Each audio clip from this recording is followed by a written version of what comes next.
All right, boys and girls, so you just listened to a story that Miss Sig read to you about George Washington, and I kind of popped in as George on the dollar bill. And now we've got this thing here called a timeline. Miss Sig, what's a timeline?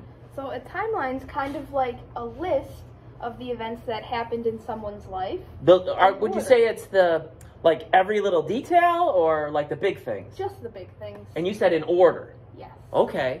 So when we look here, I see a few different ones. Why don't you read the first one? We'll kind of go like that. Sure.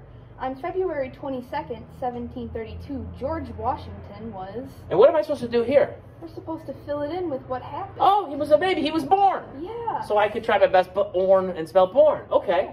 In the French and Indian War, George Washington, Now I remember you reading, he was a general, he fought. So we could even say, in the French and Indian War, George Washington was brave or fought, or was a leader, something like that. Right. Okay. Why don't you try the next one? Sure. So Martha and George Washington got... Oh. Looks like they got... Wedding bells. They got married. Try your best to spell married. Okay. George became the first, he was our very first what? President. Try your best with that. And the last one, why don't you read that one? In 1799, George Washington, well, he came to the end of his life. And he died. Yep. Now, there's a picture clue to help you with each one.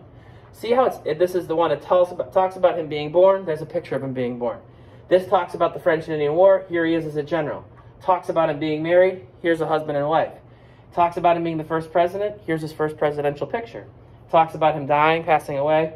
And there's a grave for the end of his life. Your job is to simply fill in those yellow boxes, and then we're going to have some more fun with timelines. Sound good? Sounds good. Great.